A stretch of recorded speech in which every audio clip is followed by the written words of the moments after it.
Hi everyone, today I'm going to show you how to measure chain wear or chain stretch using just a ruler. I'm also going to use a chain stretch tool as well to prove that the process works, but the principle is really simple.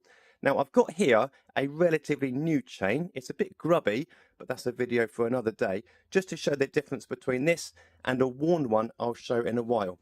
The reason it's called stretched is because over time these rivets get worn. And the rivets themselves, they're pins basically, they work to hold each different link of the chain together. Over time, because these get worn, and indeed the rollers in the middle that they go through, over time there's a bit of wear, and so the wear, the gap around these increases. Because you have well over 100 links on most bikes, a millimetre or two here and there is going to be multiplied massively over a whole chain length.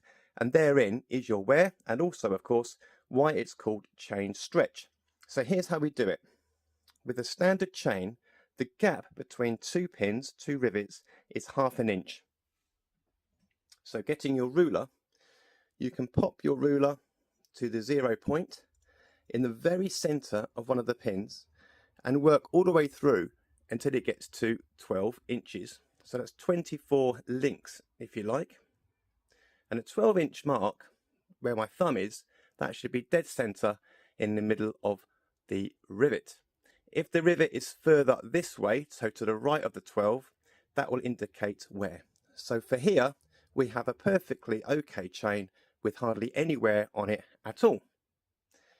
To confirm this, I'm going to put in my chain wear tool, chain stretch tool. I would advise getting one of these over a ruler, but if you haven't got one, you can use the ruler. And the way this works is this will check if there is a 1/4% or a 1% of wear or stretch. And the way it works is if this pin can fit in, as I've shown in other videos, all the way in, then the chain itself is worn. Sometimes wear tools also will show you a 0.5%. As soon as the 0.5% is indicating wear, that's about time to change the chain. Nevertheless, we've got loads of time left on this one, so no need for the chain to be replaced just yet. The general principle, although it's not an exact hard and fast rule, is that if the pin goes in definitely for 1%, not only do you need to replace your chain, it's probably too late, and it's also worn the cassette or freewheel as well. Anyway, I've got loads of videos about that. Have a look at my channel and I'll explain that process further. But for now, this isn't worn. I'm now going to show you what a worn chain will look like. Okay, so this is bike number 2, and going by the amount of cobwebs we have on the frame, this is going to be a rather neglected bike, and I'm sure a rather neglected chain when it comes to servicing. But let's have a check. We'll use the ruler as before. We'll go to the center of one of the rivets here at the 0 mark. And then you might be ahead of me already, but my eyes are following the ruler down to 12. And if you can see here, the 12 mark is to the left of this pin. So the general rule is this. If your chain is stretched by a 1/16 of an inch, then it's time to replace the chain. If it is stretched by an 1/8 of an inch, that's 2/16, then it's time to replace the cassette as well. And as you can see here, it's up to the next dash after the 12, and each of these dashes are 16ths. So that is a 1/16 of an inch worn.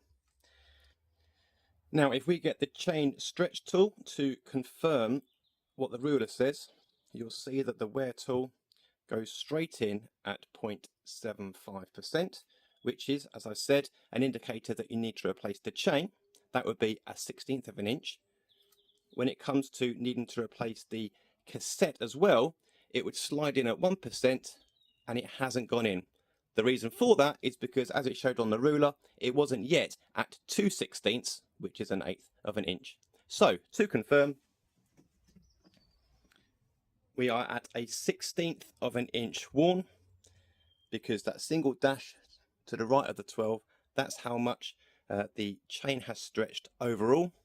Therefore, we need to replace the chain, not the cassette, and then we're back in business. I hope that makes sense. Thanks very much for paying attention and watching. Please remember to like and subscribe to the channel. That will motivate me to upload more videos. But we are Job done, and I will see you next time. Bye for now.